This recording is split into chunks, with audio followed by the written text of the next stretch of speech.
sin hacer demasiado preámbulo, quiero arrancar con una pregunta. ¿Se acuerdan aquella frase famosa de un tal Descartes que decía pienso y luego existo? Todo el mundo se acuerda. ¿Está todo el mundo de acuerdo con esa afirmación? ¿Sí o no? Sí, dice por acá. Quien no estaba de acuerdo con esa afirmación era un tal Goethe. No sé si lo ubican. Goethe era un gran pensador, un genio absoluto de su época, prerromántico, que no era solamente escritor, era científico. Al pobre, como desarrolló lo que hoy en día se conoce como la ciencia romántica, lo echaron más o menos de todas las universidades, ¿no? En realidad, porque la época lo que quería era positivismo, era racionalismo, era método científico, etcétera, etcétera.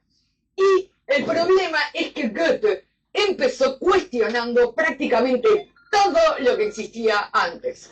Cuestionó a everybody y empezó por Descartes, al que nosotros conocemos de chiquito como Descartes, ¿no? Empezó cuestionándolo y dijo, mentira, no es verdad, pienso, luego existo.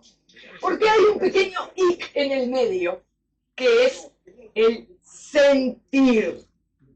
Él decía, pienso, siento, luego existo. ¿Sí? Hoy en día, incluso, tiene mucho más fuerza esa afirmación, sabiendo que las computadoras piensan. ¿Sí? ¿Y son seres humanos? No. Entonces, ¿qué es lo que no hacen las computadoras? Justamente sentir. Las computadoras no sienten, entonces no son seres humanos. Empieza entonces diciendo que todo el método científico le erra. Fiero, y hoy la ciencia actual del siglo XXI sí que le da la razón a Goethe, a pesar de que lo echaron de todos lados, porque dice que el positivismo, el método científico, etcétera, comete dos errores fundamentales. Basarse en lo cuantitativo, es decir, esa obsesión de medirlo todo, y pensar que midiendo algo yo conozco ese algo, eso es un error, porque se olvida de la fase cualitativa. Entonces, si yo no mido lo cualitativo, yo no conozco nada de esa cosa. Y para entender lo cualitativo, hay el segundo error del método científico, que es el aislamiento. ¿A qué se refiere con esto? Y bueno, el especialista. ¿Vieron? Es algo muy moderno, muy del siglo XX. Decía un filósofo brasilero, Roberto Crema, decía, cuando hablaba del especialista, decía, ese extraño personaje que sabe casi todo de casi nada. Un uniólogo. Opa, perdón, ahí no puedo pasar. ¿Ah? Un uniólogo, por ejemplo, que es incapaz de curar, yo qué sé, no sé, resfriado. Bueno, el resfriado no se cura igual, pero no importa. Me entendieron el concepto, ¿verdad? Entonces, ¿qué es lo que aporta Goethe? Que dice que para comprender el mundo realmente moderno, no podemos evitar pensar en esa segunda fase que es la sintiente. Diría Eduardo Galeano, los seres humanos somos seres sentipensantes. Y me parece una frase absolutamente estupenda porque efectivamente es lo que somos. Entonces, yo les quiero plantear justamente la historia de lo invisible a partir del siglo XIX, porque si no sería imposible abarcarlo todo y querer más o menos profundizar algo. Entonces, para entender el mundo moderno, el mundo contemporáneo, hay que entender muy bien esta dialéctica entre la ilustración y el romanticismo, ¿sí? En donde aparecen dos visiones de la vida totalmente contrapuestas que no obstante se retroalimentan entre sí. ¿Por qué arranco desde el romanticismo? Porque es el cambio fundamental, es la última gran revolución artística, diría más, diría la última gran revolución cultural de nuestra civilización. ¿Por qué? Porque abarcó absolutamente todos los campos del saber y del quehacer humano. Desde el romanticismo hasta hoy, y ya lo vamos a ir viendo, ¿sí? Es todo matices. Seguimos siendo totalmente románticos. ¿Qué les decía yo de esta dicotomía entre, por un lado, el iluminismo, ¿no? El siglo de las luces, el positivismo, etcétera? Les decía que esa visión del mundo, esa cosmovisión, es reformista. ¿Por qué? Porque nace fundamentalmente, cualquiera que estudie un poco la época, ¿no? Voltaire, Rousseau, Montesquieu, es un pacto no dicho entre la nobleza, la burguesía y la alta burguesía, con el objetivo de modernizar la sociedad. Mientras el romanticismo que aparece 50, 100 años después es revolucionario. Esa es la diferencia. ¿Sí? Es decir, el romántico lo que quiere es un cambio cultural radical.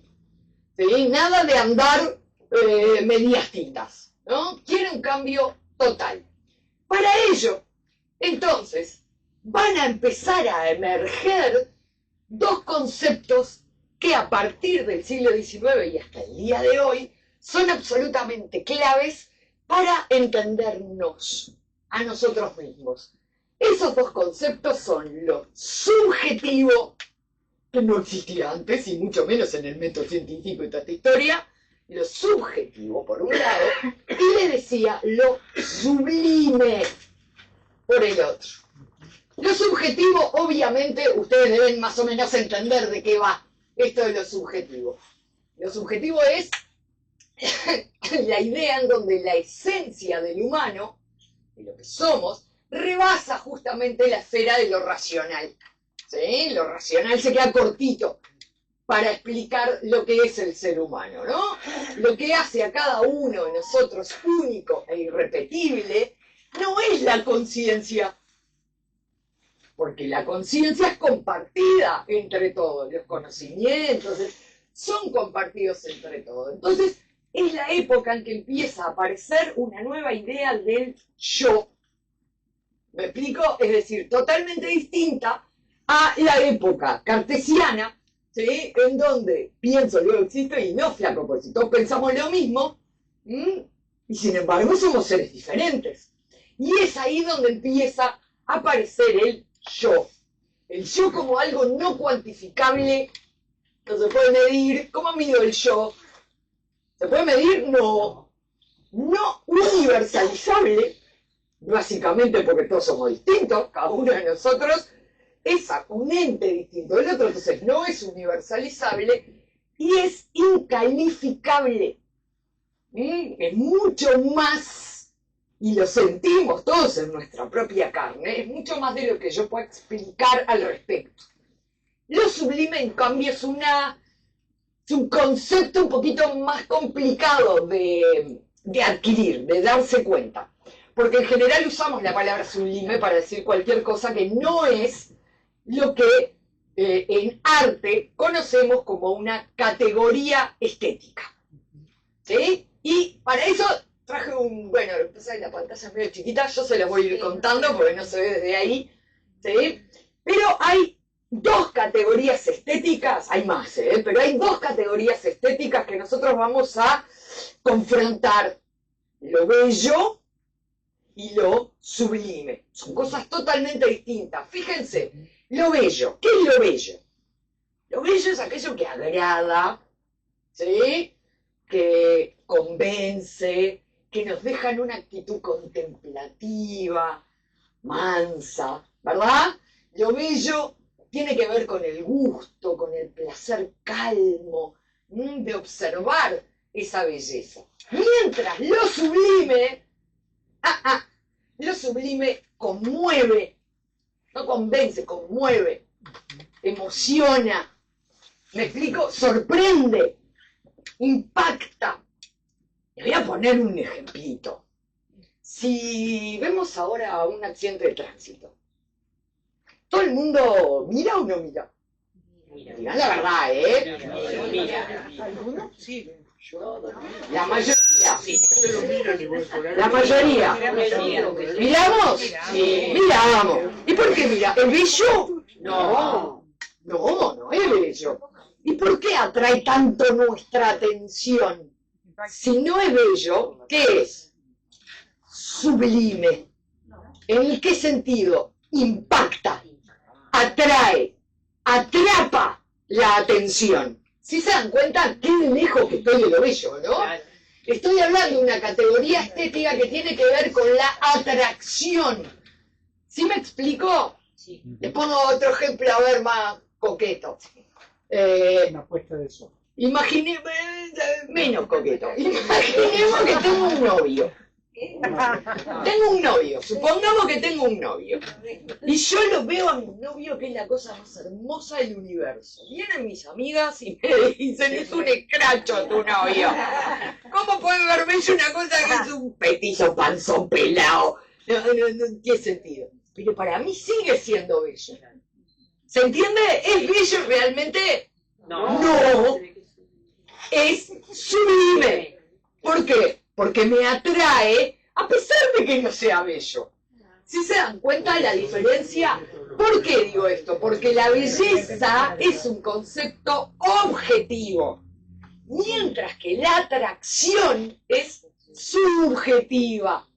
¿Sí se dan cuenta de la diferencia que hay en un...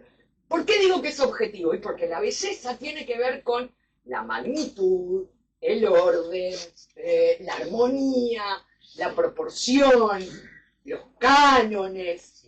¿Estamos todos de acuerdo? Sí. Bien.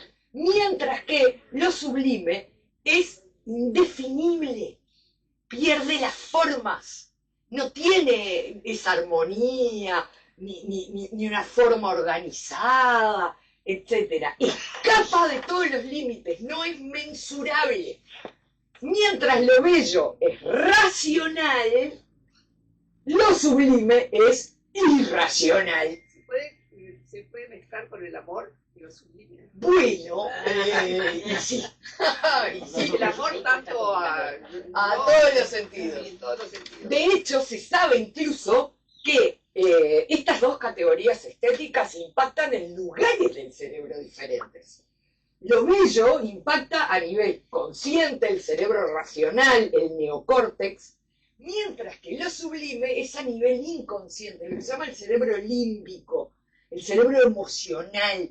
¿Sí? Son mundos que totalmente distintos, que a un neoclásico, por ejemplo, no se le hubiera pasado por la cabeza. ¿Me explico? A un Newton, a un Descartes, que ven todo como un universo matemático. Lo sublime no existía. Empieza a existir a partir de este gran movimiento que abre justamente Goethe. Entonces, mientras lo bello tiene que ver con lo apolíneo, lo sublime tiene que ver con lo dionisíaco. Si se dan cuenta, ¿no? Si todo el mundo conoce esa definición. Entonces, lo bello, por último, tiene que ver con lo esperado. A ver, yo voy a una exposición, qué sé yo, y sé que hay algo que es bello, y entonces mi experiencia va a responder a esa belleza. Eso no es lo sublime es inesperado. Es decir, yo voy buscando una cosa y me dejo sorprender por algo a lo que no estaba preparada para ver. ¿Sí me explico? Sí. Fíjense, yo no sé si llegan a ver esas dos imágenes. Estoy mostrándoles dos imágenes del mismo tema. Crono devorando a sus hijos. Fíjense cómo en el lado izquierdo es bella, ¿sí? Es una expresión de ese mito griego bello, y el del otro lado, el del Goya, de bello no tiene nada. Es sublime. Si se dan cuenta que hay dos categorías estéticas totalmente distintas. Ese mundo entonces que abre Goethe, esa revolución que va a llevar adelante Goethe, es seguida inmediatamente por un gran movimiento a nivel europeo, y yo diría mundial, porque en Estados Unidos también pega muy fuerte, incluso en Latinoamérica, que es el romanticismo. Y el romanticismo tiene 3 palabras claves que lo van a definir, y que justamente muestran todo lo que Goethe, ¿sí?, aporta al movimiento. Esas 3 palabras son libertad, sentimiento y esencia. ¿Sí? Son las 3 palabras clave que desde el romanticismo hasta el día de hoy signan por lo menos el arte. ¿Sí? Entonces, el romántico, ¿qué es lo que va a hacer? Y va a tratar, justamente intenta visibilizar, dar a ver algo que es completamente invisible. Es el alma humana. Porque eso sí que nunca se había visto antes en la historia del arte. Se habían pintado cosas no visibles, ¿sí?, como los ángeles, por ejemplo, ¿sí?, como las apariciones religiosas, pero cuidado, porque esas apariciones religiosas, para quienes lo vieron, sí que eran visibles. ¿Sí? Son invisibles para nosotros que no vivimos esa experiencia. Ahora, los que la vivieron te van a decir, no, que invisible. Sí, se ve clarito. ¿Se entiende lo que quiero decir? Entonces, no cabe dentro de lo invisible la pintura religiosa. Porque los santos y todo eso alguna vez estuvieron vivos, mientras que un sentimiento humano es algo que por naturaleza es realmente invisible. Y entonces, justamente, a partir del romanticismo, el arte nunca más será comunicar lo que las cosas son objetivamente, sino lo que las cosas nos hacen sentir. Si yo pinto una ventana, no es para que venga un arquitecto a hacerla igual, ¿sí?, sino para mostrar al espectador qué siento yo con esa ventana y explorar qué es lo que el espectador puede sentir frente a esa ventana. ¿Se dan cuenta de lo que quiero decir? ¿Sí o no? Sí. Vaya, ahora, para eso, para llegar a transmitir eso, hay que desprenderse, hay que prácticamente, diría yo, revelarse, liberarse de toda regla previa, de todo cálculo, para dejar fluir el sentimiento. Ahora, la pregunta que yo quisiera hacerme con ustedes es ¿por qué se produjo esa revolución romántica? Es decir, ¿qué es lo que pasó para que todo cambiara y explotara esto del sentimiento? Y pasó la Revolución Francesa, ¿sí?, y pasó esta onda de choque, ¿sí?, como una explosión de un volcán que quería libertad, igualdad, fraternidad para todos lados, y en todas partes en Europa estaban esperándola con los brazos abiertos, principalmente los artistas, los intelectuales. ¿Y qué es lo que tuvieron a cambio los pobres? Imperialismo, destrucción, saqueo, muerte, Napoleón. Y si te he visto de la libertad, la fraternidad y la igualdad, ni me voy acordando. ¿Se entiende? ¿Qué es lo que crea eso en el espíritu europeo? Una decepción, una depresión colectiva enorme, enorme, que explota justamente con el renacimiento, con el romanticismo. Esa crisis que se abre en el momento justamente en que todo el mundo que estaba esperando una cosa, ¡puf!, recibe en plena, diría Citarrosa, ¿no?, como un marronazo en plena estupidez sentimental, ¿no? Porque está todo el mundo florcita, pajarito, qué sé yo, ¡paf!, ¿no? Eso justamente provoca un desencanto del mundo enorme, enorme, y una crisis, una sensación de que efectivamente hay un mundo que se fue, que no está más, aquel mundo de los reyes, de derecho divino, la mar en coche, un mundo religioso donde la iglesia es todopoderosa, etc. Ese mundo efectivamente no está más, pero el nuevo no es mejor. Ese es el problema.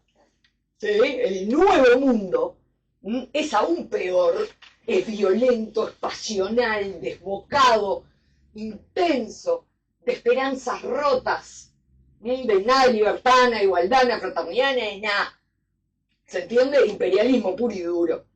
Entonces, ese desencanto, ¿sí?, que se expresa de muchas maneras distintas, y por eso el romanticismo abarca prácticamente todas las esquinas, los bordes, los recovecos de nuestra humanidad. Ese desencanto no solo es por lo político, sino también por lo espiritual, por decirlo de alguna forma. No nos olvidemos, es la época de la muerte de Dios. ¿Sí? Nietzsche va a decir, Dios ha muerto. Y nunca se dice el resto de la frase. Pero dice, Dios ha muerto y lo hemos matado nosotros. Esa es la verdadera frase de Nietzsche. Dios ha muerto y nosotros lo hemos matado. El problema es que, justamente, murió Dios y nos quedamos solitos.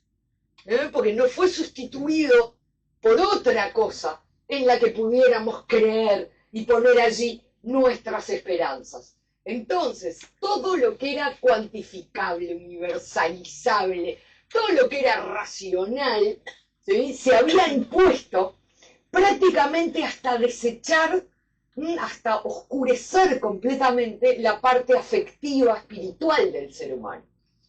Y eso también es la búsqueda romántica, ¿no? La razón no ha logrado sustituir a Dios, no ha respondido las preguntas que siguen estando presentes. ¿Se entiende? Entonces, nos quedamos así todos muy solitos, ¿no? Como muy agarraditos del pincel, sin nada claro. De hecho, lo único que queda que se parece a Dios en el mundo romántico es la naturaleza. Y empieza a surgir una nueva idea de Dios, vinculando a Dios a la naturaleza. La naturaleza es el lenguaje a través del cual Dios se expresa. Entonces, la naturaleza para un romántico no es simplemente un arbolito, ah, qué lindo, una florcita, voy a pintar la florcita. Cuando pinta la naturaleza, pinta a Dios. Miren, por ejemplo, la diferencia que hay entre un paisaje neoclásico, ordenadito, bonito, florcita, cosito, no hay una hoja fuera de lugar. Siempre es, el paisaje neoclásico siempre está tocado por la mano del hombre. Siempre se parece más a un jardín armado que a otra cosa, porque son paisajes dóciles, ¿sí?, delimitados por la mano del hombre, serenos, mientras que la naturaleza romántica es exactamente lo contrario. Es indomable, es impotente, es imponente, perdón.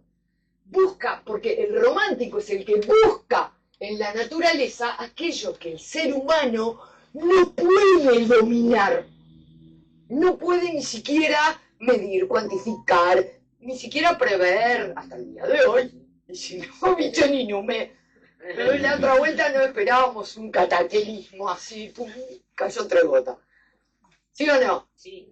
Ni siquiera en el día de hoy, pleno siglo XXI, somos capaces de, ya no te digo dominar, prever de un día para el otro la naturaleza. Y eso es lo que a los románticos les importa, es esa búsqueda de la divinidad en la naturaleza. El romántico, en ese enganche con la naturaleza, emprende un viaje casi místico. Les digo, por ejemplo, les cito una frase de Lord Byron. Él decía, no vivo en mí mismo, sino que me convierto en porción de lo que me rodea. Me sustraigo de todo lo que pueda ser o haya podido ser para mezclarme con el universo. Si se dan cuenta, estamos re lejos, ¿sí?, de aquella voluntad medible, cuantificable, etcétera, de la que veníamos. Porque el verdadero objetivo de los románticos es transmitir la esencia de las cosas que trascienden la realidad física, que no se ven, que son justamente invisibles, y transmitirlas desde el alma, desde el sentimiento, subjetivamente. Es por eso que Caspar Friedrich, un pintor alemán, romántico, tiene esta otra frase que quiero compartir con ustedes. Dice, y le habla de los pintores, le dice, cierra tu ojo corporal para que veas primero tu pintura con el ojo del espíritu. Entonces deja salir a la luz lo que viste en la oscuridad para que pueda ejercer su efecto sobre los otros. ¿Te das cuenta que se apuesta efectivamente a lo invisible? Lo que pasa es que, claro, los románticos estaban todos metidos en la trascendencia, el más allá, el alma, el sentimiento, la mar en coche, y al costado se estaba produciendo la revolución industrial.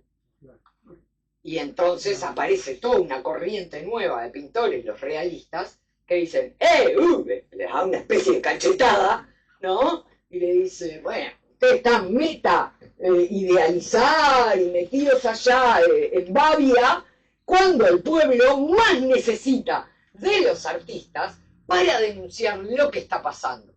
¿Sí? Claro, inmediatamente esa proto-revolución industrial que estaba recién emergiendo nos muestra uno de sus pasos más radicales a la hora de pensar en la plástica, que es el invento de la fotografía. Y ahí el 90% de los pintores quedaron literal colgados del pincel. ¿Por qué? Porque básicamente ¿de qué vivían? De retratos. Era el ganapán de cualquier pintor, era el retrato. Y de buenas a primeras tenés una máquina que lo hace 10 veces mejor, más barato, mucho más barato, o sea, no es poquito, sino mucho más barato, y en 5 minutos. Bueno, te digo en 5, porque lleva media hora más o menos, haces una foto antes, pero un cuadro te lleva meses.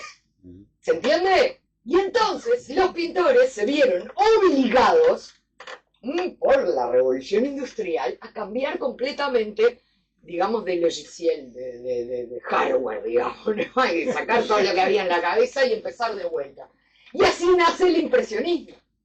El impresionismo que tiene bases científicas, que pretende tener bases científicas, ¿sí? Que se afilia a todos los descubrimientos que se estaban produciendo en ese momento sobre la teoría de la luz, contraste, óptica, etcétera, etcétera. Y ellos avanzan la idea de que los objetos se ven solamente cuando reflejan la luz.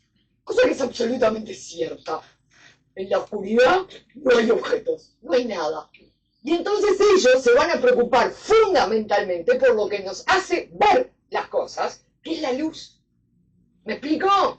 Entonces, se olvidan un poco lo invisible, lo trascendente, la Marecot, se vuelve a una idea, ¿sí?, bastante más materialista en algún sentido. Ellos van a decir que, por ejemplo, lo que pintar, es decir, el modelo, que es lo que van a presentar, es absolutamente intrascendente. No le importa a nadie, porque ¿qué es lo que importa? El qué pintar, no. El cómo pintar. Entonces puede ser una ventana, una señora, un cuadrito, lo que ustedes quieran, porque lo que importa es cómo pintar, cómo representar la impresión fugaz de las cosas que una foto no puede. Pues la foto efectivamente es una instantánea de la realidad, pero para empezar es en blanco y negro en esa época. Y entonces no solo se van a preocupar en los efectos de la luz, sino principalmente en el color. Porque ustedes habrán visto fotos pintadas, ¿no? El lejazo de, ¿no?, una vitalidad de color que el conch.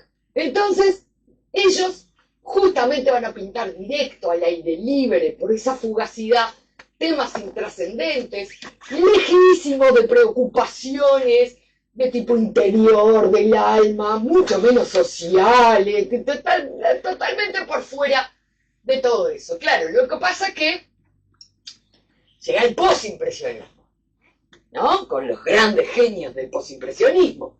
Hablo de Gauguin, Van Gogh y, por supuesto, Cézanne, aunque podría nombrar Matisse y otros tantos, ¿no? Lo cierto es que me voy a quedar con una idea que tira Van Gogh, justamente, para criticar al impresionismo. Porque dice que, Van Gogh dice, que la impresión, fíjense ustedes qué razón que tiene, dice, la impresión va del objeto al sujeto, es decir, de afuera hacia adentro. Entonces él va a tener una frase impresionante que dice, los impresionistas solo tenían oído y retina, pero no boca. Captaban, pero no decían nada. ¿Se dan cuenta la diferencia? Él dice, justamente, él sí va a saber lo que quiere decir. Él sí se va a posicionar en alguien que tiene algo para decir, que no es simplemente la captación de un exterior de tal forma o de tal otra. De hecho, déjenme mostrarles una frase del propio Van Gogh en una de sus cartas. Él dice, encuentro que lo que he aprendido en París se va, y vuelvo a las ideas que me habían venido en el campo antes de conocer a los impresionistas, y me sorprendería muy poco si ellos encuentran qué criticar en mi manera de hacer, que ha sido más bien fecundada por las ideas de Delacroix, romántico, ¿sí?, que por las suyas, de los impresionistas, digamos, ¿no? Porque no quiero producir exactamente lo que tengo delante de mis ojos, sino que, atento, me sirvo arbitrariamente del color para expresarme con más fuerza. Pintaré pues tal cual, tan fielmente como pueda para empezar, pero el cuadro así no está acabado. Para terminarlo, me vuelvo entonces un colorista arbitrario. Exagero. Eso dice Van Gogh. O sea, ya no estoy para nada en el mundo impresionista de captación, sino que estoy en el movimiento inverso, la expresión de dónde a dónde va, de adentro hacia afuera. ¿Sí se dan cuenta que es el movimiento inverso? Voilà, lo que pasa es que el pobre Van Gogh, así una mente medio torturada, entonces su expresividad tiene esa carga de angustia, de dolor, etcétera. Pero el interior de la gente, incluso de los artistas, no solo tiene tristeza, angustia, se pueden expresar múltiples otras cosas, ¿cierto? Y así, por ejemplo, aparece un autor como Gauguin, que vaya que tendría cosas turbias adentro, vaya, un montón. Sin embargo, él opta por expresar otras cosas. No por expresar sus oscuridades, sino, ni su desasosiego general, digamos, sino justamente una visión también romántica, que es la añoranza del paraíso perdido. La nostalgia también es un sentimiento que todos tenemos adentro, ¿sí o no?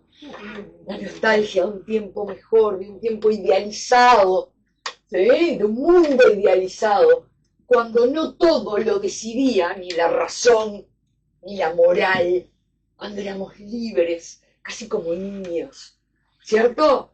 Y entonces, él justamente, Gauguin, digo, quiere dar cuerpo a lo invisible que también está dentro de nosotros mismos. ¿Qué es eso invisible? La inocencia, la pureza, ¿sí?, que nos aleje justamente de lo que él llamaba la estúpida civilización. Y no lo digo yo, lo dice él, ¿sí?, aunque yo podría llegar a estar de acuerdo. ¿El qué hace? Busca en el exotismo, el primitivismo, ¿sí?, los colores arbitrarios, brillantes, puros, planos, delimitados por un cloisón, es decir, por una línea oscura que separa y une al mismo tiempo los distintos elementos, ¿sí? Pero, si ustedes ven, todo está simplificado, todo está sintetizado. Y justamente, él decía, miren qué lejos estamos de sentarse en el aire libre a copiar la naturaleza, lo que fuere, porque él decía, lo que hay que pintar es la idea que elabora el pintor después de su experiencia concreta. El filtro de la memoria que quita lo superfluo y retiene la esencia. Entonces así se consigue, dice Gauguin, la síntesis entre la forma y el color. Es decir, Gauguin pinta su mente, no lo que ve afuera. ¿Sí se dan cuenta? Él va, está todo el día afuera tomando notas, qué sé yo, plan, pero después viene al taller, consulta con la almohada, ¿sí? La almohada le tira imágenes, se despierta a la mañana y basado en esos croquis y en las ideas de su propia mente, empieza a desarrollar su pintura. ¿Sí se dan cuenta? Y es que la mente nuestra es visible. ¿Es visible? No, es inconsciente. Es invisible. ¿Sí se dan cuenta? Entonces, ¿cuál es el resultado? Imágenes justamente que están en consonancia con esa idea onírica, con esa idea de sueño, personajes llenos de misterio, mediante justamente una subjetividad totalmente exaltada que transmite alegría, fantasía, intimidad, esa calma, una nueva forma de belleza, ¿sí? Que no tiene nada que ver con los códigos de belleza que conocíamos. Es una pintura no de lo real, sino una evocación de lo real. ¿Sí me siguen? Entonces el arte, decía Gauguin, y en esta frase me parece que resume bastante, el arte es soñar de nuevo el mundo. Eso es el arte. Soñar de nuevo el mundo. Claro, en la época teníamos también al mismo tiempo, 1890, algunos pensadores como Maurice Denis, que afirmaban frases que cambian la plástica para siempre. Él decía, es bueno recordar que una pintura, antes de ser un caballo de batalla, una mujer desnuda o cualquier otra cosa, es esencialmente una superficie plana cubierta con colores conjuntados en un cierto orden. Aquello, la ventana, la realidad. Olvídense. ¿Se dan cuenta cómo va cambiando la historia? Claro, y ahí aquello que había empezado de la revolución industrial explota. Y aparece la bombita eléctrica, los trenes, los telégrafos, los teléfonos, etcétera.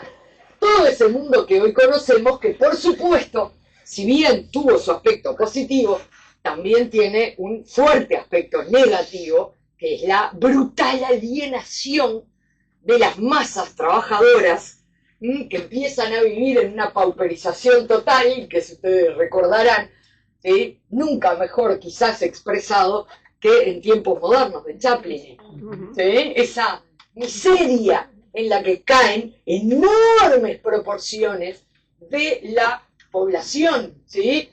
Había conventillos, cantegriles en el corazón de las ciudades, no estoy hablando de las...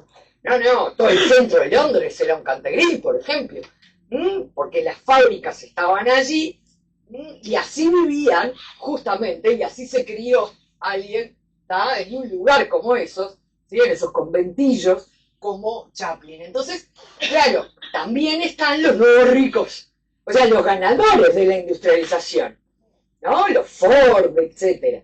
Y todo esto, naturalmente, todas estas, ¿cómo diríamos? Estas violencias van a terminar con la irrupción de las guerras mundiales. Las guerras mundiales que van a terminar de reordenar, sobre todo en la primera, el mundo postcolonial. ¿no? Sobre todo la Primera Guerra Mundial.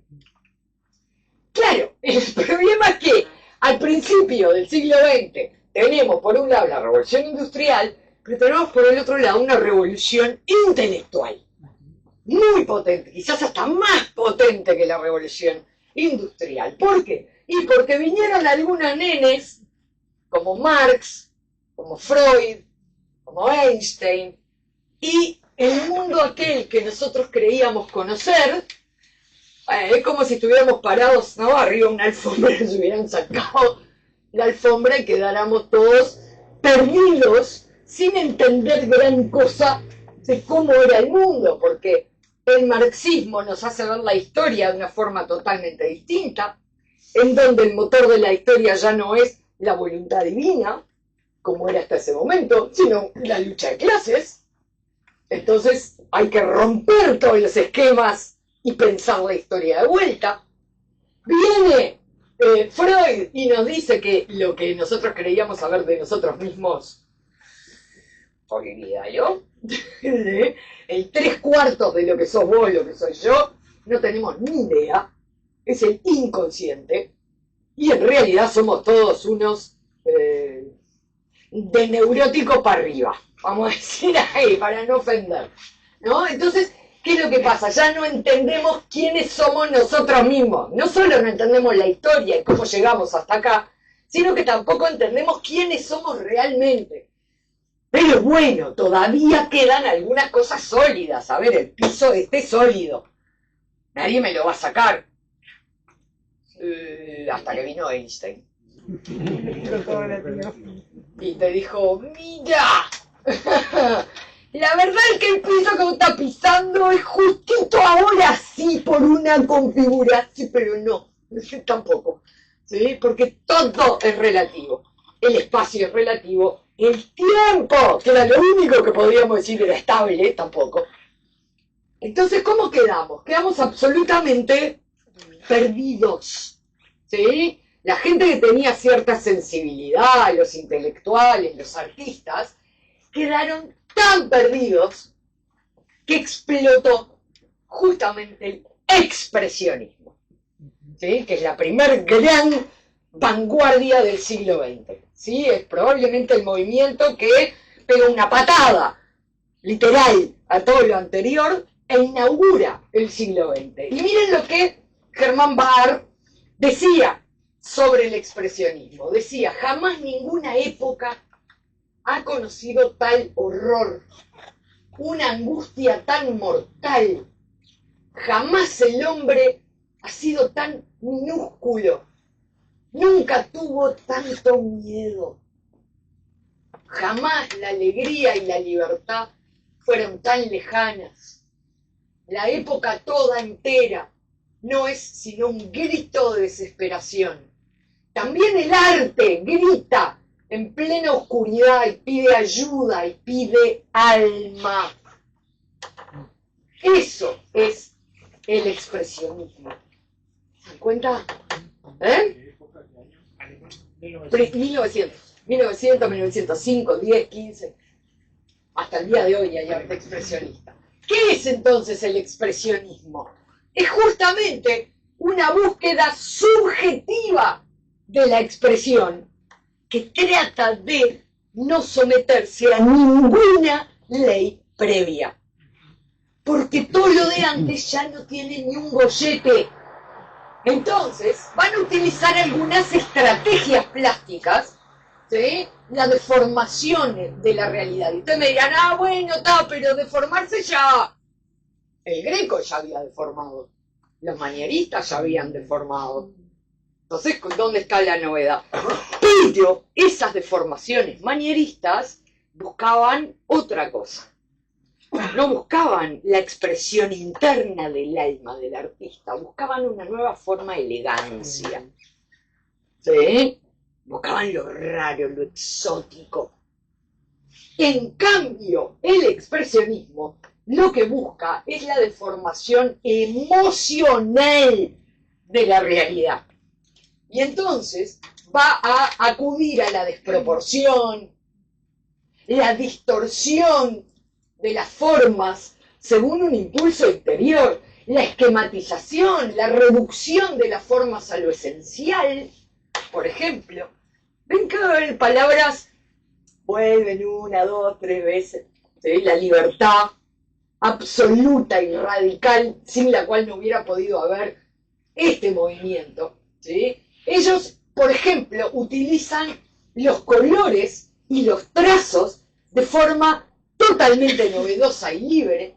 ¿Sí? La destrucción del espacio bidimensional, el abordaje, y acá sí vuelven a los temas existenciales, sociales, psicológicos, porque se dan cuenta que es ahí donde hay que buscar la respuesta, ¿no?, a ese mundo tan espantoso que se vive durante el periodo de la Primera Guerra Mundial, ¿no?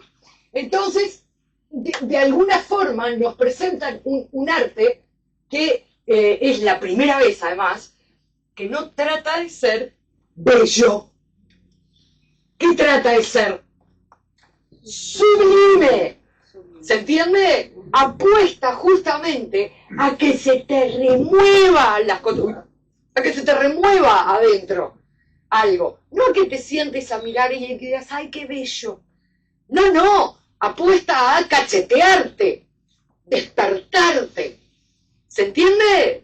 La búsqueda totalmente distinta. Por eso aparecen obras como El Grito, ¿no? En donde Munch lo que intenta, ¿sí?, es justamente captar no el paisaje que tiene frente a él, sino lo que el paisaje le hace sentir. Él hablaba del grito de la naturaleza. De hecho, la primera versión que hizo de la obra, no sé si ustedes la conocían, es esta, les transmite el grito de la naturaleza, la angustia del hombre, ¿coso? No. Sí, claro, ¿no? Es muy todavía, si bien está roto la ventana, no es tridimensional, todavía está muy atada al naturalismo. No logra expresar lo que él quiere expresar, hasta que deforma todo. Lo hace de forma consciente, porque él lo que está buscando es esa expresión, sacarla de su alma hacia afuera. ¿Sí se entiende por dónde va la búsqueda, ¿sí?, del expresionismo?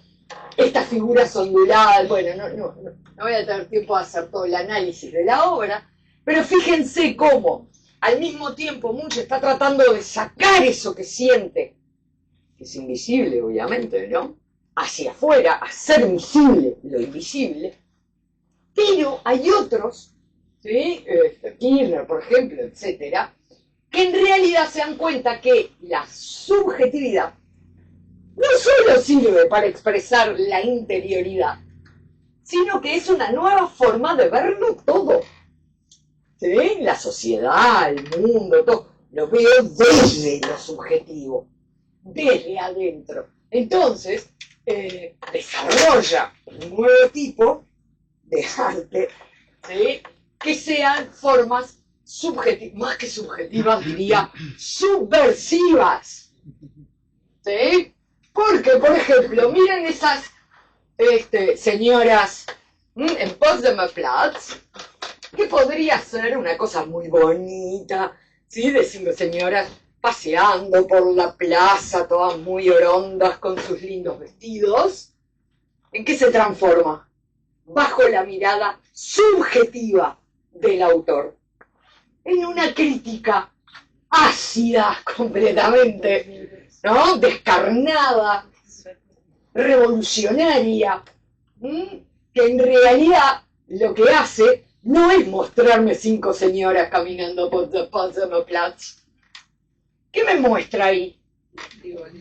La frivolidad, ¿sí?, la acidez, la mala onda, la forma de ver por arriba del hombro a todos los demás.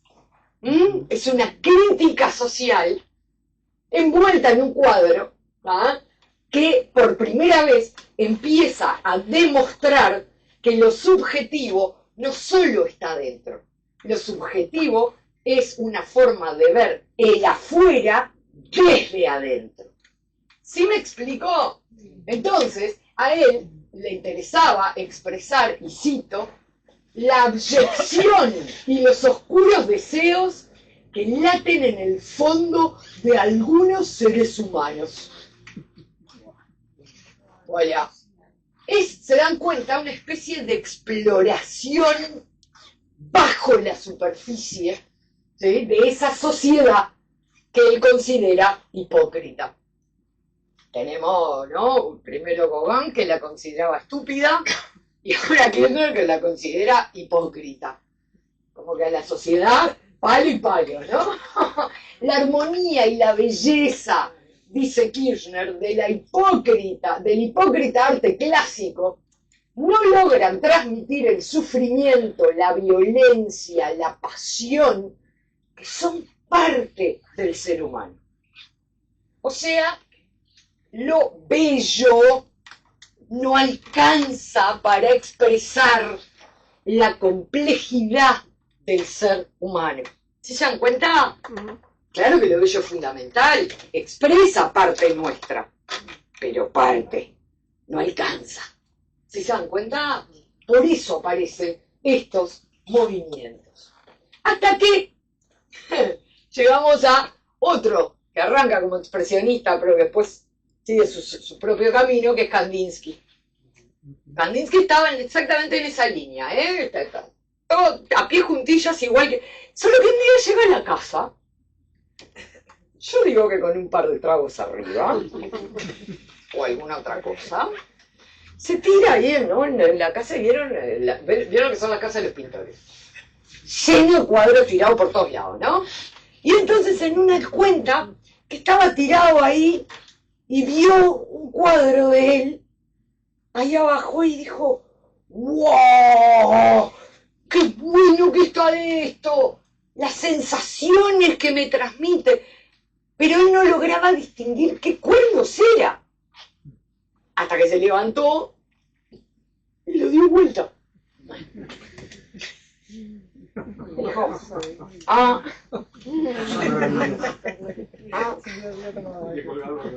dice, me parece entonces que los objetos arruinan mi pintura. Los objetos arruinan mi pintura.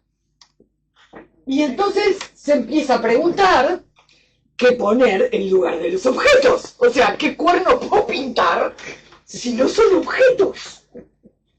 ¿Cómo hago? Entonces un buen día va a un concierto, ¿no? Recuerden, estamos 5, 10, primeras décadas del siglo XX, ¿sí? Empezaba a circular el jazz, ¿sí? Empezaban a circular algunas músicas más contemporáneas, él era un aficionado total de la música, era un violinista, ¿sí? Y entonces va a un concierto, tipo fascinado, vuelve a la casa y dice, ¿cómo hago yo para transmitir lo que sentí en el concierto? Y hace esa obra. Bueno, ¿ven algún objeto? Sí, miles. No, bueno, ahí ya es la imaginación de cada uno, ¿no? Pero ven, todo el mundo ve el mismo objeto, por ejemplo. No. Y sin embargo, si yo les pregunto, ¿fue a ver un concierto de música triste o alegre? Alegre. Suave o movida. Movida. Entonces lo que él está tratando de hacer funciona. Porque no me está mostrando el concierto. ¿Qué me está mostrando? Lo que sintió él del concierto. Y logra transmitirlo a nosotros. Logra transmitir la sensación de esa música alegre, movida, ¿sí? Esa alegría implícita en la música. ¿Sí se dan cuenta? ¿Es que la música es visible? No. ¿Es que el sentimiento que yo tengo con respecto a la música es visible? ¿Se dan cuenta cómo el arte cada vez más está tratando de transmitir lo que no, volver visible lo invisible.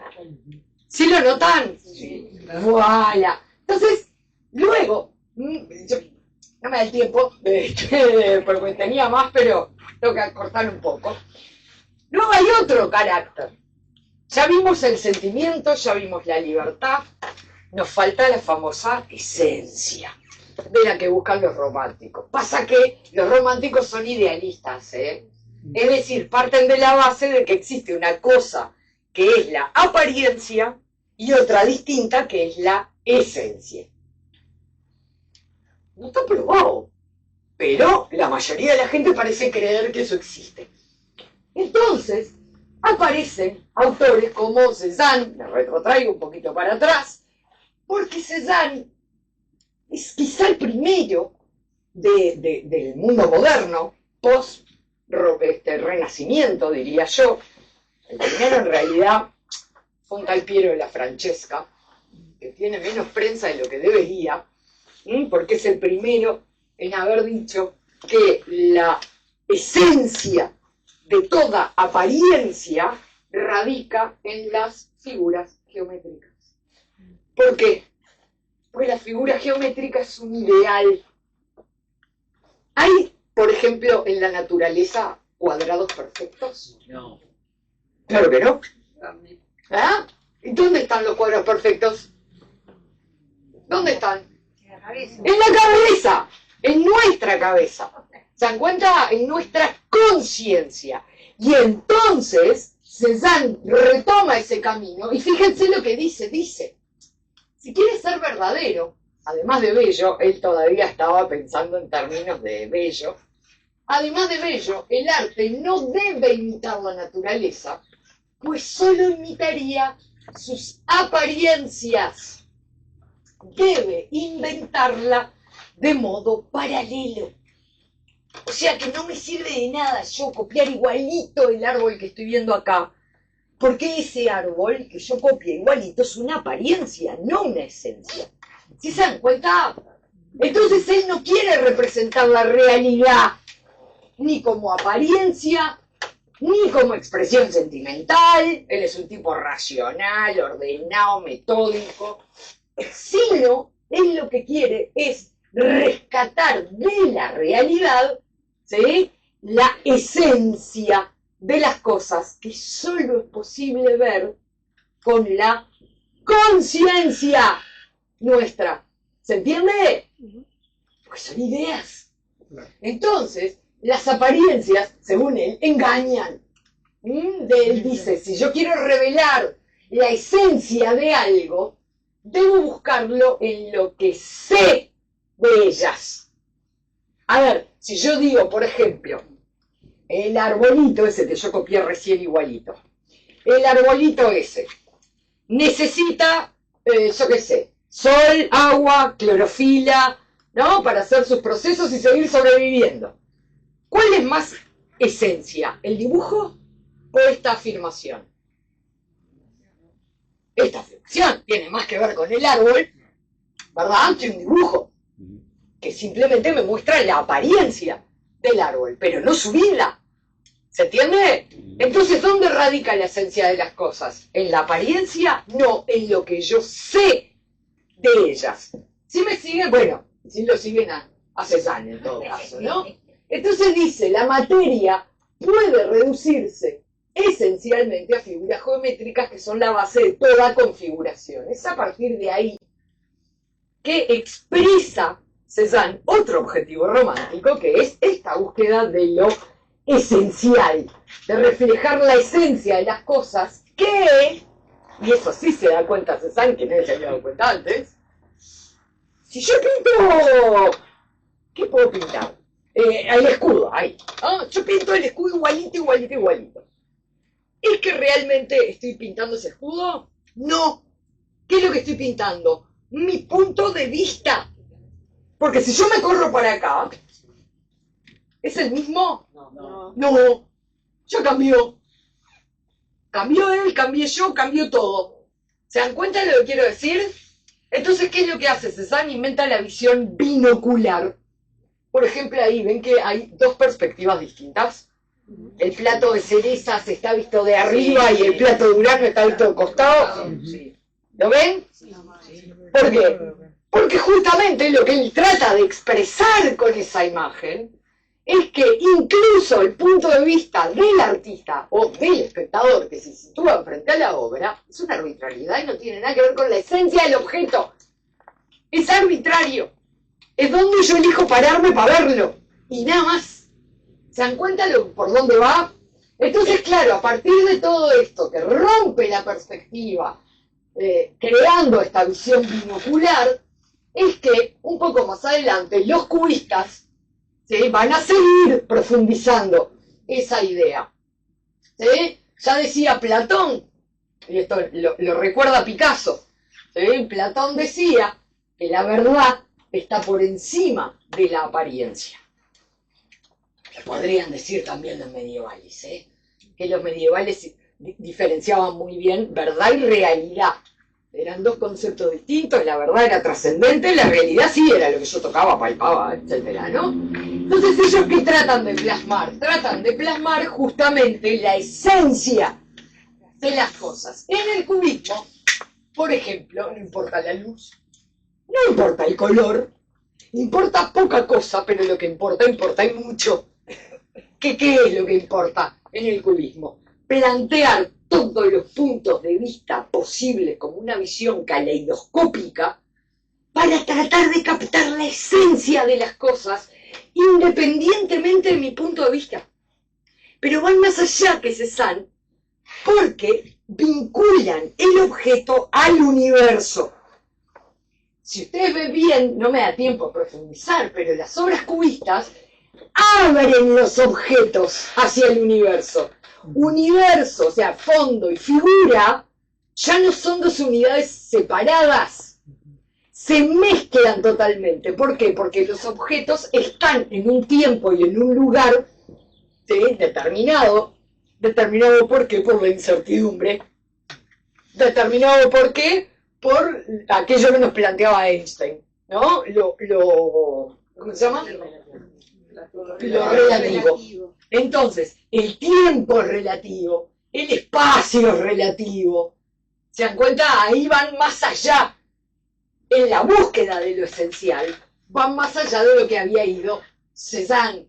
Claro, lo que pasa es que ellos, igual que Cézanne, se dan cuenta que no están tratando, o sea, lo que están tratando de hacer es crear una nueva forma de ver. No ver con los ojos, ver con la conciencia.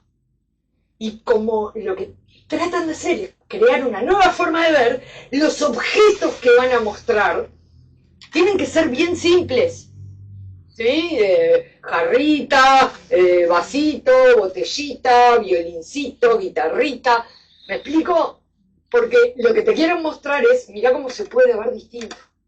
Mirá cómo el punto de vista único del artista y del espectador se puede romper completamente para evitar esa arbitrariedad de pensar que la esencia de algo depende del punto de vista del observador.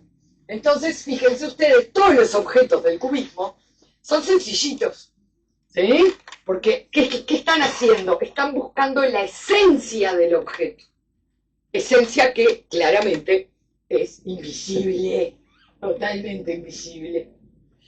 Claro, el siglo XX, si una esencia tuvo, fue el vértigo, ¿verdad? Podríamos definir el siglo XX como el siglo del vértigo. Mi abuela contaba que cuando ella era chica, la gente se movía a caballo. Cuando ella era adolescente, apareció el tranvía. Y cuando ella era viejita, el hombre estaba llegando a la luna, a Marte. O sea, ¿se dan cuenta de lo que fue el siglo XX, no? Rock and roll. ¿Quién fue al encuentro de ese vértigo?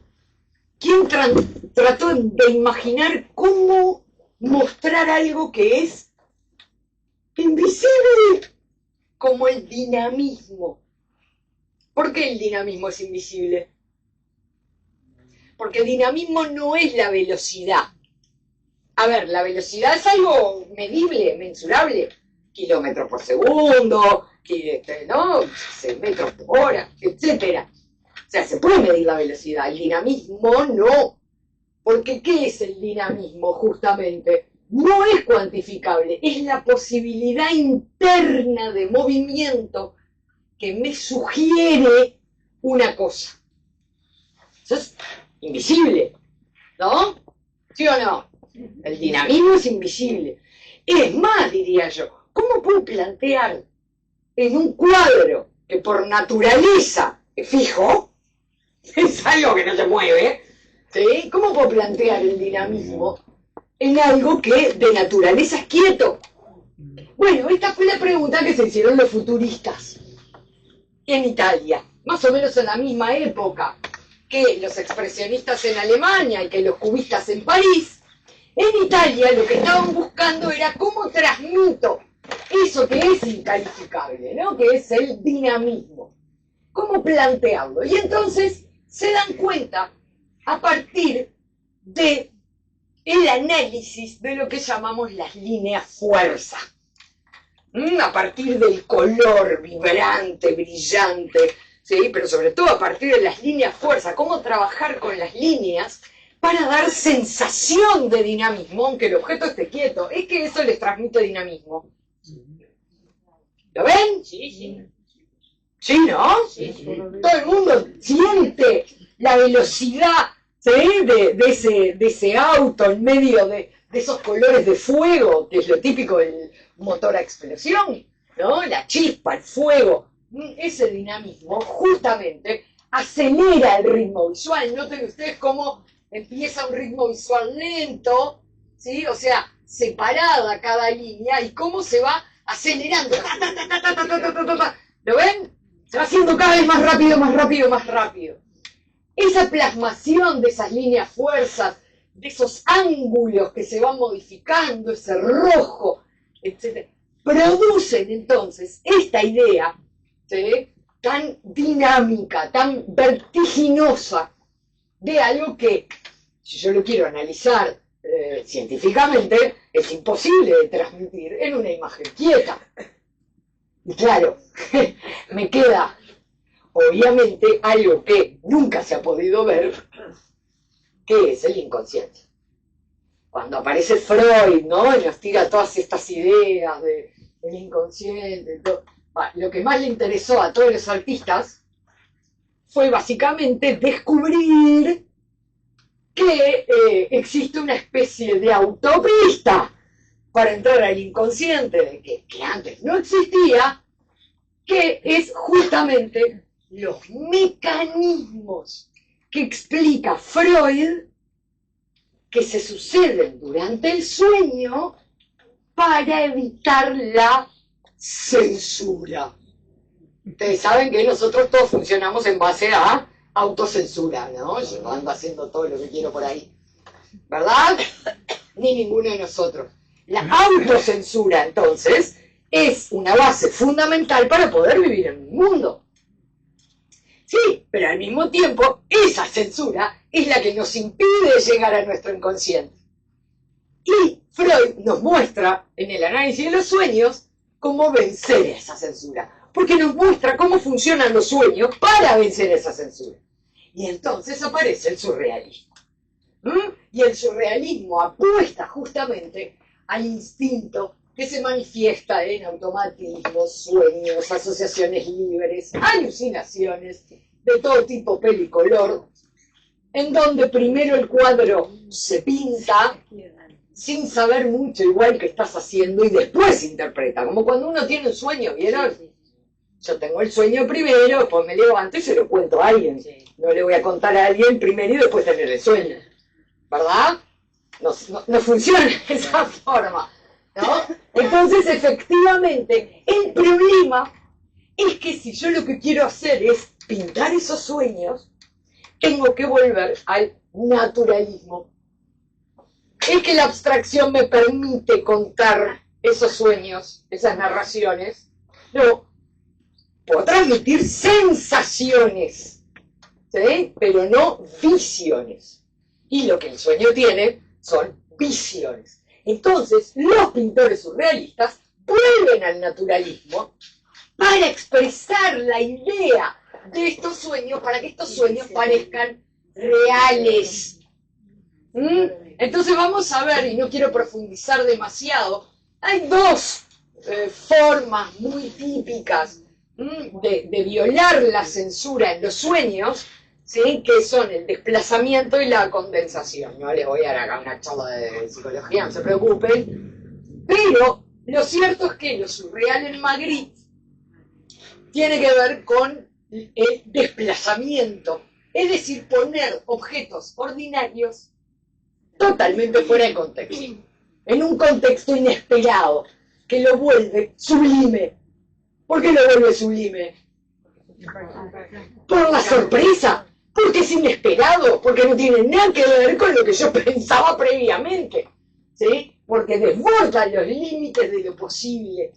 El tema incluso, ¿sí? Bueno, podríamos estar rato hablando, para eso ya hice hace poco una charla sobre surrealismo acá en Punta, ¿no? Pero lo cierto es que esta alteración, este sacar de contexto un objeto para ponerlo en otro lado, ¿sí?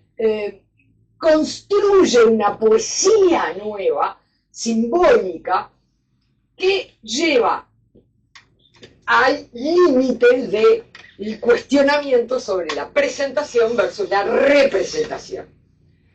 Es que yo veo una pipa. ¡Ja, qué problema! Pero yo veo una pipa, ¿sí o no? Sí, claro. Sí, claro que veo una pipa. ¿Y entonces por qué dice que no es una pipa? Porque no es una pipa. Porque no es una pipa. Entonces, mentira, ninguno de nosotros estamos viendo una pipa.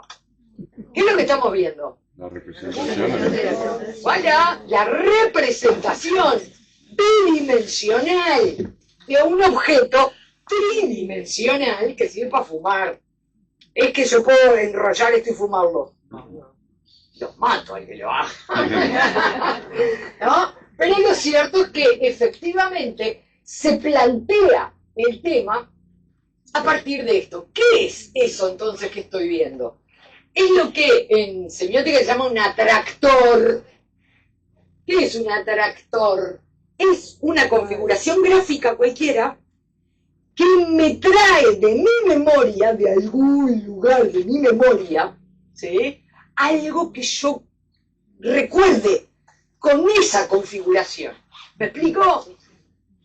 Entonces, ¿qué es lo que está haciendo? Cualquier representación, y eso es lo que nos propone Magritte, cualquier representación lo que hace es traer a la realidad lo invisible que es nuestra memoria. Porque si a mí me presentan un objeto marciano que yo nunca vi, es que yo puedo pensar en qué es. No. No, porque no tengo la experiencia. Si se dan cuenta, finalmente, en la estrategia de Dalí es otra, ¿sí? Es más la condensación. Él condensa, ¿sí? Formas de un objeto con características propias de otro objeto. Por ejemplo, los famosos relojes blandos, que son la mezcla de un reloj, efectivamente, con un sueño que tuvo Dalí de queso camembert derritiéndose al sol. Vaya. Entonces, y no le busquen, de verdad, no le busquen teorías alternativas de que Einstein, Freud y la no, de verdad que no, es queso camembert derritiéndose al sol. Pero es verdad, y para ir terminando así lo más rápido que puedo, es verdad que Dalí va más allá del surrealismo. Dalí ya plantea, él es un físico que conoce un montón de matemática, de física, de química. Hay una entrevista, yo la recomiendo mucho porque la vi el otro día en YouTube, de los 80, que le hace el dueño de Televisa, Samiludovsky, mexicano él, a Dalí, en donde Dalí le habla del ADN y del ARN. Y el otro no tiene la más pálida idea de qué está hablando. Y resulta un diálogo de locos extraordinario. Googleenlo, de verdad, está en YouTube. Yo me reí 3 horas de corrido, no podía parar, estaba cocinando, cada vez que me acordaba me mataba de vuelta de la risa, ¿no? Del Saludowski diciéndole, No entendía, no, pensaba que era una locura de Dalí. Dalí le estaba hablando del ADN, del ARN, bueno, no se sabía nada en la época, ¿no? Pero lo interesante de ahí es cómo va a mezclar la física con Einstein con Freud, ¿sí? Y va a dar algo absolutamente nuevo. Entonces, el surrealismo no solo busca dentro del propio inconsciente del artista traer hacia afuera lo invisible, sino que apuesta a lo invisible del espectador. ¿Por qué? Porque tanto Magritte como Dalí se dan cuenta que al final es el espectador el que decide lo que ve, cómo lo ve y cuándo lo ve y en el orden que lo ve. ¿Se dan cuenta? Sí. Y entonces, ¿a qué están apostando? A lo invisible, a lo inmaterial del espectador. Mucho más que la propia conciencia del pintor. Para ir acelerando y llegando al final, claro, el surrealismo psíquico de los pintores europeos se transforma al llegar a América, pasando un montón de, ¿no? Acortando un montón, ¿sí? Pero ese automatismo psíquico, cuando llega a Estados Unidos, se transforma en automatismo físico. Diría Breton, el verdadero surrealismo es el del expresionismo abstracto. ¿Por qué? Porque no media ninguna decisión de carácter consciente entre el autor y la obra.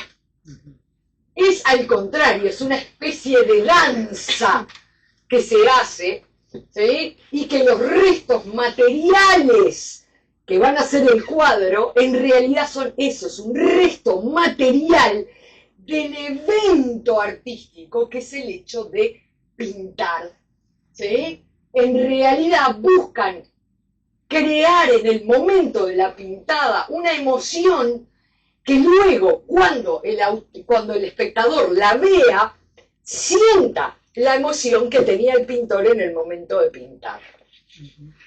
De hecho, son obras inmensas. No existe el expresionismo abstracto en chiquito, ¿no? Justamente decía el propio Pollock, dice, pintar un cuadro pequeño significa situarte fuera de la experiencia. Sin embargo, si pintas cuadros grandes, el espectador queda dentro de la obra. ¿Sí? Es un mundo totalmente distinto que tiene que ver con el tamaño. Estos abstractos empiezan a reprochar a todo el arte tradicional, europeo, figurativo, ¿sí? Justamente de contar historias, de ser narrativos. Y te dicen, ¿por qué la plástica tiene que contar historias cuando para contar historias ya está la literatura?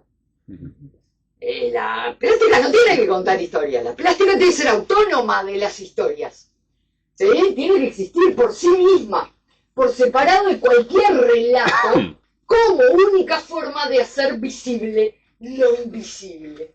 Porque lo invisible, por definición, no tiene forma. ¿Verdad? Bueno, y si no tiene forma, yo en tratar de encerrarlo en una forma, lo estoy pervirtiendo, porque objetivamente no tienen forma. Claro, exaltan la libertad, la diversidad, la espontaneidad, la improvisación. Rothko, por ejemplo, con sus color fields, siguiendo la misma lógica, pero va un poco más allá, porque en definitiva lo que acabamos sintiendo, dice Rothko, frente a un cuadro que no tiene figuras, que no tiene relato, lo que acabamos teniendo frente a esas obras es una experiencia estética sublime, que no tiene límite, que no tiene forma, que trasciende. ¿Se dan cuenta? Y lo dice él, dice, lo que acabamos sintiendo frente a un cuadro que no narra nada, ¿sí? Justamente lo que acabamos sintiendo entonces procede solamente de nuestro interior. Cuando veo, yo como espectador, una obra de estas, en realidad, dice el autor, me veo a mí misma en la obra. ¿Se dan cuenta? Claro, el problema es que un arte sin nada, sin figuras, sin nada, terminó desembocando justamente en un arte vaciado de todo contenido y que da por, digamos, por oposición, aparece un arte que es solo contenido. ¿Se dan cuenta? Que es el conceptual. El arte conceptual es un arte vacío de forma y lleno de contenido. ¿Se dan cuenta? Es exactamente lo opuesto, es una reacción. Surge como reacción y puede ser realmente muy interesante. ¿Sí? Fíjense, bueno, les traigo acá quizás la más famosa de las obras conceptuales, Una y tres sillas, ¿no? En donde, si bien materialmente la obra no me dice nada, es muy sugerente desde el punto de vista intelectual, es provocadora. ¿Se entiende? Claro, si yo lo llevo al extremo, esto de que lo único que importa es la idea y ya no la materialidad de la obra, entonces aparece Buchner, por ejemplo, que propone una obra cuya única materialidad es una cinta adhesiva que mide una habitación, las dimensiones de una pieza. ¿Cuál es el problema? El problema es que la radical separación entre la concepción de la obra, la idea, y la realización de la obra, que se vuelve totalmente superflua, que ya no importa, porque lo único que importa es la idea, ¿sí? Bueno, te lleva a una autonomía tal de la idea que ya hace superfluo incluso cualquier obra. Ya no importa que exista siquiera la materialidad de la obra. De hecho, se creó en Estados Unidos, faltaba más, en Estados Unidos un museo de arte invisible. Totalmente invisible. Con obras invisibles la gente pasea, la gente pasea y mira paredes vacías, completamente vacías. Es fantástico. Y te dicen, para legitimarlo, que las obras de arte no visibles, porque así las llaman, obras de arte no visibles, juegan con el concepto de realidad e imaginación. Dice, con las obras de arte no visibles, no solo estimulamos la imaginación del público, también sus sentidos, ya que cuando imaginás texturas, colores, sabores o música, podés llegar a vivirlo como si fuera real. O sea, te venden tu propia imaginación, ¿viste? Tenés ganas de gastar, comprate tu propia imaginación y colgala. ¿Eh? ¿Cuál es el problema? Te venden incluso aire puro, por ejemplo. Ahora, como no hay forma de saber si de verdad compraste aire puro, yo puedo ir a mi casa y decir, ¡ay, mirá, me compré a $100.000, además, aire puro! Y yo como soy que, porque me dio un papelito que dice que compré aire puro. La única materialidad de la obra es el contrato, es la compraventa. No tiene otra materialidad. ¿Por qué? Porque en la posmodernidad, como lo importante de la obra es el concepto que encierra y no su materialidad, cualquier idea puede ser arte. Basta que los poderosos del sistema artístico decidan que X cosa es arte, y listo el pollo. Salís en todos los medios, te vendes por millones de dólares, etcétera, etcétera, etcétera. Hay que decidirlo. Al final, y con esto cierro, el arte es algo que casi siempre expresa lo invisible. El problema es que el arte es esa cosa que se capta por los sentidos y que te entra al espíritu a través de los sentidos. Entonces, puede expresar y expresa lo invisible a través de algo que yo pueda incorporar en mis sentidos y que produce experiencia estética. Es por eso que yo al arte conceptual no lo llamo más arte conceptual, lo llamo filosofía visual, que es lo que creo que honestamente es. No es arte, porque no tiene materialidad que presentar. ¿Sí se entiende? Entonces, es filosofía visual divina. Miren que a mí me encanta el arte conceptual y lo disfruto un montón, pero no es arte. Es un tipo de experiencia que no es estética, sino que se parece mucho más a la experiencia cognitiva, ¿sí? No a la experiencia estética. Pero, en definitiva, de ustedes depende valorar si todo lo que nos quieren hacer pasar por arte realmente lo es. Muchas gracias.